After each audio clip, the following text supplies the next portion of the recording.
Assalamualaikum warahmatullahi wabarakatuh. Waalaikumsalam warahmatullahi. Teman-teman, saya Layanto Nadi dari Indowork ID. Senang sekali bisa berjumpa pada kali ini. Saya bersama sahabat lama, Pak Hasan Zain Mahmud. Apa kabar Pak Hasan? Alhamdulillah. Baik-baik ya? Baik, baik, sehat.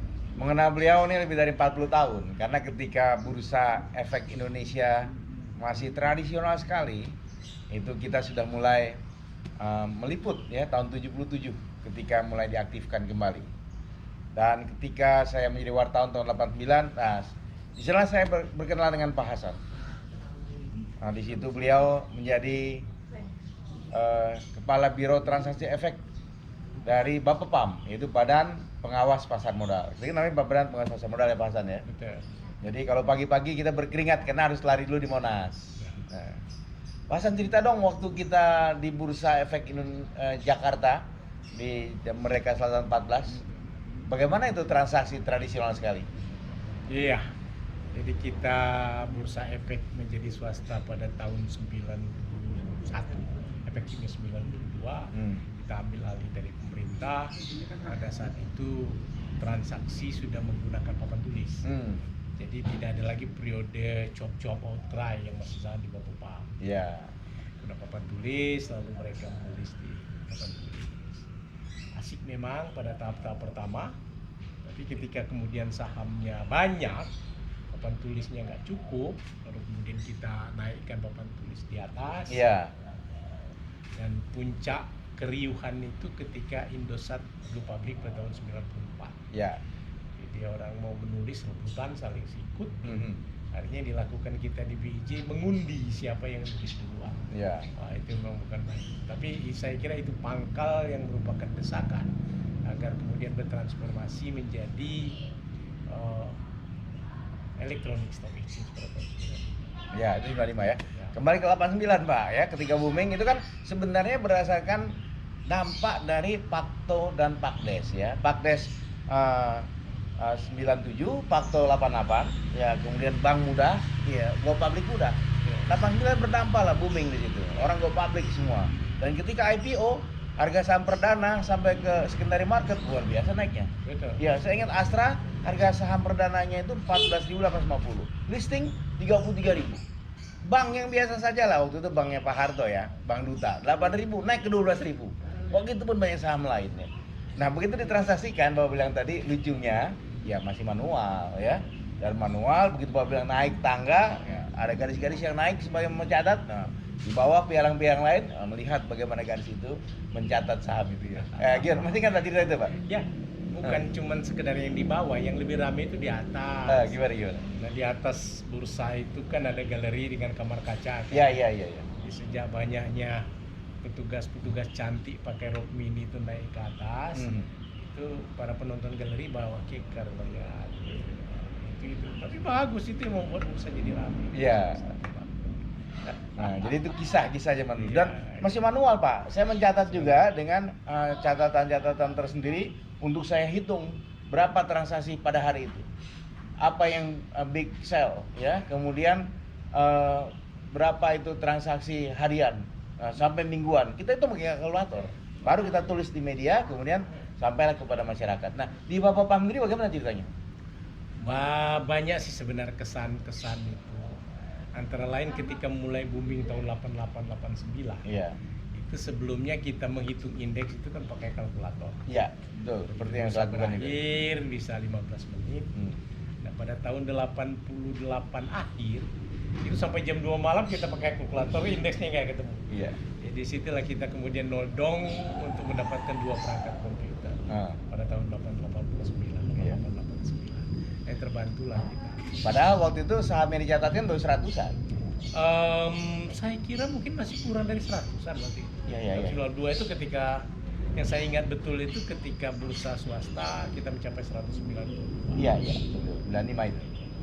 Jadi banyak nostalgia yang bisa diungkap. Antara lain yang saya ingat betul itu setiap hari kita menyediakan laporan transaksi untuk piala. Iya. Karena ini kan lembaga pemerintah kan. Nah, continuous form-nya begitu transaksi lama. Iya. Continuous form-nya kurang. Hmm. Ketika kita minta kepada bagian umum, dia bilang nggak ada anggarannya Pak, anggarannya udah habis, tunggu anggaran disahkan di DPR tahun depan.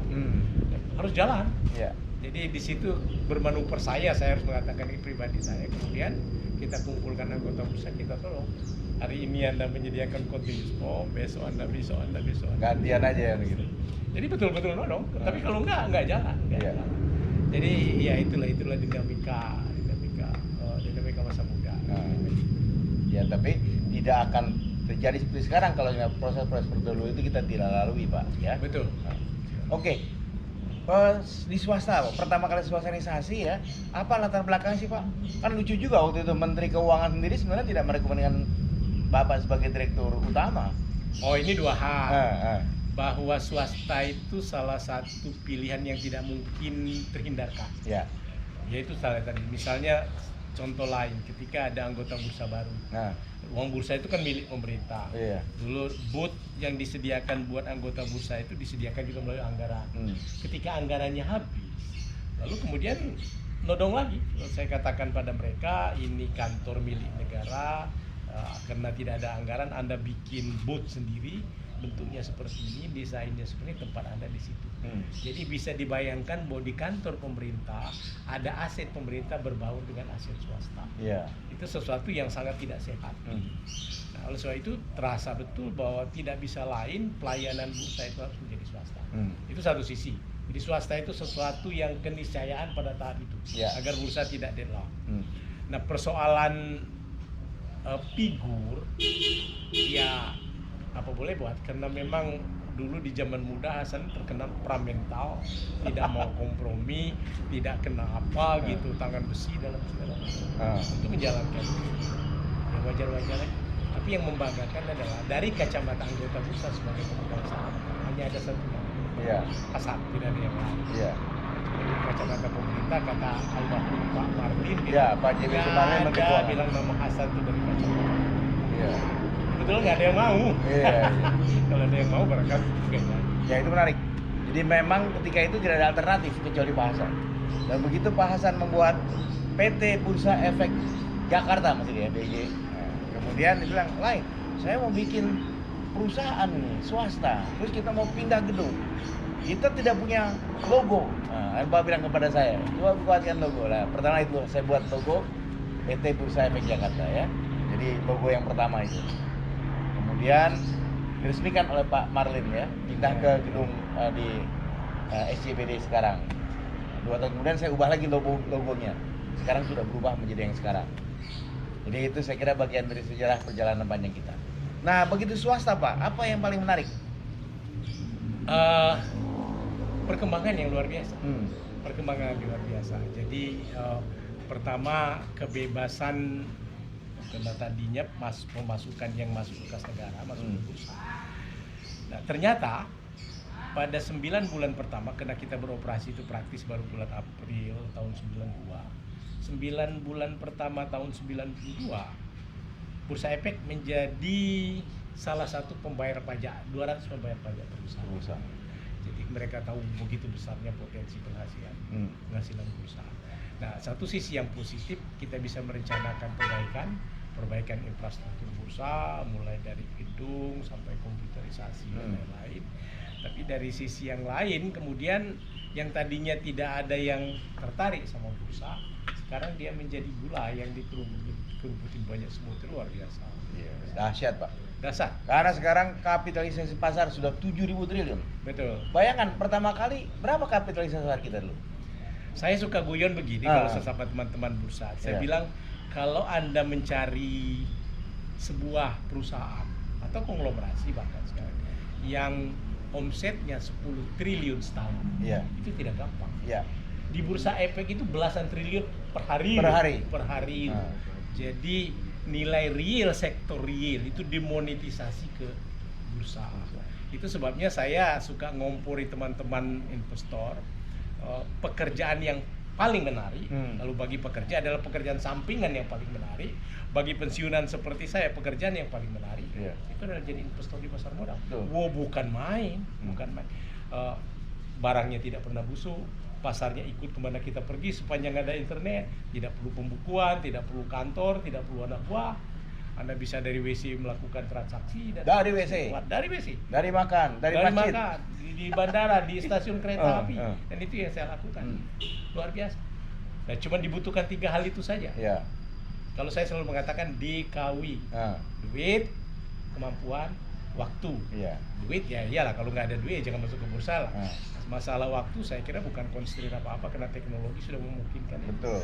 Nah, yang terabaikan ini dan ini yang tidak ada jalan pintas adalah kemampuan. Iya. Kemampuan, dan itu adalah ranah edukasi. Jadi saya kira itu kalau pinpoint saya ditanya apa yang paling mendesak bagi bursa efek Indonesia sekarang, bagi pasar modal Indonesia, edukasi. Makanya kita masuk ke situ, Pak. Ya. Gitu. Itulah sebabnya Indowalk ini suatu media yang mengedukasi publik. Karena itu sesuai dengan amanah dari Undang-Undang Pers nomor 40 tahun 99, publik itu harus teredukasi sehingga dia memperoleh informasi yang jernih ya, yang mendidik gitu. Kemudian fungsi pers yang lain adalah sebagai mengkritisi ya di pemerintahan. Bapak bisa melakukan itu karena Bapak memang orang yang sangat objektif dan kritis. Dan yang terakhir adalah menghibur ya. Nah, iya. Nah, bursa ini bisa menyangkup ini semua, Pak. Gitu. Jadi tidak ada satu institusi pun yang secara eksplisit. Sebenarnya saya selalu mengatakan dalam berbagai seminar itu bahwa anggota bursa itu punya 3 fungsi utama. Dia create market, yes. Dia first line filter, karena tidak ada yang bisa masuk bursa kecuali melalui anggota bursa. Tapi di paling depan, they have to educate people. Nah, yang menurut saya pada saat ini terbengkalai itu adalah fungsi. Mereka aja solisitasi investor, diceramain 1-2 jam, lalu kemudian dikasih makan, dikasih formulir. That's not education. Ya. Edukasi. Jadi edukasi. Melihat perkembangan sekarang, ketika investor aktif di pasar modal bisa mencapai 2 juta lebih, dan sebagian besar mereka milenial, kalau tidak serius menangani edukasi seperti ini, itu bisa kontraproduktif menurut saya. Iya. Nah, sebagian dari mereka yang masuk pasar kena buzzer, kena pom-pom, akhirnya kehilangan duit, kemudian keluar dengan sakit hati. Iya. Saya kira itu bukan cara yang baik bagi mereka. Ini menarik nih soal pom-pom segala macam. Penumpang langsung kemari kita ya. Sekarang 2 juta, Pak. Para investor millennials. Bapak bilang tadi harus diedukasi. Nah, ini bagian kita, Pak. Jadi kita sebagai media juga mengedukasi publik. Nah, Bapak sebagai praktisi, karena Bapak praktisi, karena Bapak sebagai investor ya. Investor. Karena begitu Bapak udah mengalami sebagai 2 kali direktur Bursa Efek Jakarta, di Bursa Efek Indonesia, dan di Bursa Berjangka Jakarta, di birokrasi sebelumnya sudah menyiapkan infrastrukturnya. Nah, sekarang Bapak sudah khatam lah sebagai investor seperti yang Bapak katakan tadi, menjadi manusia merdeka ya. Nah, buat millennials, apa pesan Bapak, Pak? Kalau 3 aspek tadi itu mereka belum kuasai, lantas bagaimana caranya? Saya kira ibarat orang berenang lah. Ini kan kegiatan motorik yang tidak bisa hanya dilakukan dengan kata-kata. Jadi mereka mesti nyebur, mulai di kolam yang pendek dulu, setelah agak terampil kemudian masuk ke kolam yang lebih dalam. Belajar berinvestasi, belajar berinvestasi. Nah, kalau bicara tentang diri sendiri, saya harus mengatakan bahwa profesi pertama saya adalah guru. Guru. Sebelum saya bergabung jadi pegawai negeri sipil di Bapepam, saya adalah seorang guru. Sama Dan kita, Pak. profesor terakhir saya adalah guru. Selesai dari Bursa Berjangka, Hasan, saya menjadi kalau gitu karir kita bareng, Pak ya? Saya dari awal guru, sekarang saya guru lagi. Oleh sebab itu, naluri saya sebagai guru itu lebih dominan daripada naluri saya sebagai investor di pasar modal. Iya. Jadi ya silakan. Saya kira Bursa Efek harus menyisikan sebagian dari revenue-nya untuk edukasi. Dia mesti rangkul institusi-institusi pendidikan formal, perguruan tinggi, lembaga-lembaga pelatihan, lembaga pers, betul-betul tinggi. Karena kita memahamilah kalau anggota bursa harus melakukan pendidikan seperti itu, nanti dagangnya juga terhambat, rating marketnya terhambat. Serahkan kepada ahlinya ya, untuk bisa mengedukasi itu. Bahasan luar biasa, Pak. Nawaitunya ya, idealismenya untuk mengajar kepada teman-teman yang berkecimpung di pasar modal, baik itu praktisi di bidang investornya sendiri, para fund manajernya, emitennya juga kita edukasi juga. Betul. Gitu. Betul. Dan Pak Hasan kayaknya terakhir banyak menulis juga, Pak ya? Saya itu memang penulis sejak mahasiswa sih. Nah, cuman terakhir setelah pensiun, tulisan-tulisan pendek saya menyebutnya celoteh, sampam gitu. Ya. Salah satu yang saya maksudkan cara pragmatis untuk berkomunikasi dan mendidik investor-investor. Sebagian besar saya buat di media sosial, dan nanti walaupun itu celotehan pendek, tapi beberapa insight ada di situ. Itu yang rasanya punya peluang untuk kita terbitkan, kita distribusikan kepada masyarakat. Jadi buku yang akan datang ya? Buku yang akan datang. Jadi yang sudah terbit, yang pertama buku Bapak adalah ini ya, Nukilan Tarikh. Sebenarnya sebelum yang Anda garap, saya sudah pernah menerbitkan 3 buku. 3 buku, apa aja 3 buku. Yang pertama itu buku Janet Law dalam bentuk ahli bahasa, diterbitkan tahun 1980. Ya. Kemudian pada tahun 1996 ada 2 buku, rencananya 3 tapi terbit 2, catatan kolom yang merupakan kumpulan dari kolom-kolom yang pernah terbit di media massa. Jadi ada 3 buku. Nah, dari rentang kosong ini lalu kemudian bersama Bung Lai muncul 3 buku terakhir. Pak, cerita sedikit soal buku Nukilan Tarikh ini. Apa ya? Ini menarik nih karena pensiunan ternyata Ustadz juga bercerita tentang bagaimana Nukilan Tarikh. Tidak. Saya keberatan untuk disebut Ustadz dan saya keberatan untuk menyebut ini buku agama. Bukan. Jadi Nukilan Tarikh ini sebenarnya adalah ekspresi kekaguman saya pada tokoh-tokoh. Kebetulan tokoh-tokoh itu adalah sahabat Rasulullah. Jadi pada setiap tulisan ada satu tokoh, ada cuplikan pendek yang inspiring. Begini loh kira-kira. Jadi ini ajakan sebenarnya lupakan bendera agamanya. Saya kira hidup ini akan damai seandainya perilaku-perilaku seperti itu diteladani. Itu saja. Menarik. Bapak juga ternyata penyair ya. Bukunya adalah Memetik Dawai Hati. Buku-buku puisi. Ini buku yang sejak SMA nulis. Bagaimana cerita tentang buku ini? Ya, ini membuat saya blushing. Jadi kalau saya boleh cari kambing hitam, ini karena Hamzah sama Layanto. Tadinya tidak ada teman-teman, Hamzah ini adalah direktur produksinya Pustaka KJ yang menerbitkan buku ini. Tadinya tidak ada secuil pun niat saya untuk mengumpulkan bahwa saya menulis puisi sejak SMA, puisi. Tapi itu personal untuk saya sih. Walaupun sebagian isinya imajinasi, tapi setidak-tidaknya sosok saya hadir di sini. Tapi mereka mengatakan kenapa tidak? Bahkan kalau saya boleh cerita, ketika kerja di bursa, saya suka kepergok lagi menulis puisi. Bagi mereka, pekerjaan menulis dan membaca puisi adalah pekerjaan sia-sia. Tapi karena dia memberikan kenikmatan psikologi, saya teruskan aja melakukan pekerjaan yang sia-sia. Jadilah buku Memetik Dawai Hati ini. Curahan hati Hasan Zaid Mahmud. Dan yang paling menarik ini bagi saya nih, karena memang saya juga punya kontribusi dalam penulisan buku ini. Alangkah lucunya pasar modal Indonesia. Bahkan nama judulnya dari saya ini. Awalnya Pak Hasan bilang judulnya tentang apa ya? Lupa saya. Canda pasar modal. Akhirnya bestseller ini. Begitu banyak industri pasar modal, pelaku industri pasar modal yang suka akan buku ini. Jadi teman-teman langsung kirim saya, waduh saya nggak bisa tidur nih, ketawa terus baca ini. Gitu, pagi-pagi saya buka ini lagi gitu ya. Saya teringat dengan soal dia. Apa kesan yang paling dalam buku Alangkah Lucunya Pasar Modal Indonesia? Ini kan sebenarnya kalau boleh cerita latar belakang. Tapi beginilah, selalu ada kebenaran dalam setiap jokes. Saya bahkan dalam salah satu jokes itu saya bertanya di sini, mana lebih banyak kebenaran dalam lelucon atau kebohongan dalam orasi politik? Wah, canggih nih. Silakan jawab gitu. Jadi ini pengajaran nilai-nilai pasar modal, praktis pasar modal dengan cara bercanda. Jadi tidak membuat kening berkerut, tetapi membuat orang ketawa. Tapi sambil ketawa itu kemudian ada yang meresap. Dan yang terakhir nanti yang akan terbit adalah acuan meraup cuan di pasar modal. Celoteh saham Hasan, ya. Acuan meraup cuan. Menarik ya. Nah, ini bikin semangat lagi untuk memulai lagi. Saya kira itu teman-teman ya, diskusi ngobrol kita dengan Pak Hasan Zain. Pak Hasan Zain, coba berdiri Pak. Ini menarik juga ya. Jadi rupanya